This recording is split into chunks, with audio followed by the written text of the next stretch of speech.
What's going on, boxing fans? Joan Williams with The Distance. I have a mailbag question for you today.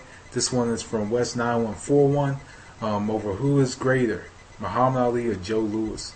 This is a hard one for me. It's hard to kind of differentiate both fighters, considering that both fighters are two of the greatest heavyweights of all time. Muhammad Ali, of course, a lot of people who fought in the Vietnam War don't even like Muhammad Ali. And a lot of people that are very patriotic of the United States don't like Muhammad Ali. And it's very true, because I came across in my lifetime a lot of people all over the United States that didn't like Muhammad Ali because because he didn't fight in the Vietnam War. There's a lot of people that talk about Muhammad Ali joined the Nation of Islam so he didn't have to fight in the war and stuff like that. But that's untrue. He didn't join the Nation of Islam to avoid a war. That's ridiculous to join a religion to avoid war. And a lot of people get the perception that they look at what was done outside of the ring rather than inside the ring. As far as public perception goes, there's quite a few people that just don't like Muhammad Ali. That's outside of the hardcore boxing fans or the boxing public. There's a lot of people that just don't like Muhammad Ali. Just based on that, they don't think about what he did in the ring or anything. They don't, because he wasn't, compared to Joe Louis, who fought in World War II. He fought in World War II, and other than fighting in World War II, Joe Louis transcended the sport as well, in a different way than what it was. So due to the fact that he did transcend the sport, to a bigger atmosphere, had and brought cultures together. A lot of people look at Joe Louis, and put him on a higher pedestal at times because he did conform to what people wanted him to do.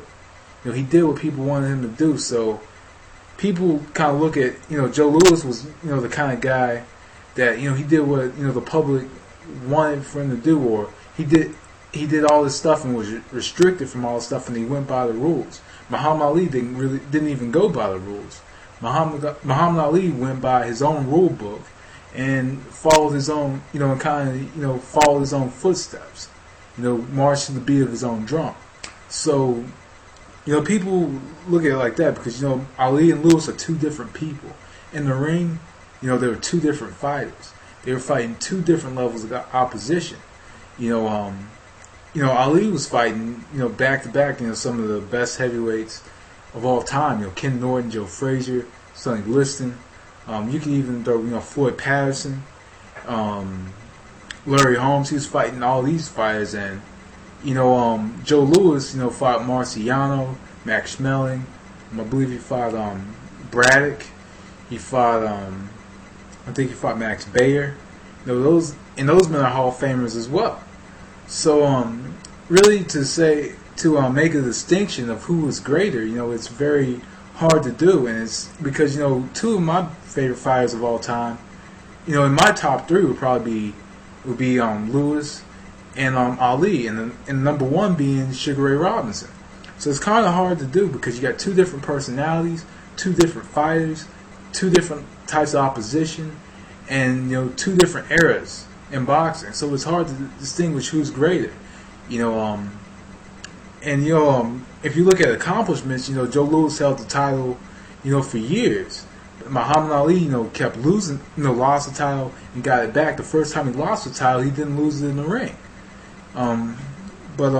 Sometimes I question if Joe Louis, didn't lose that title in the ring.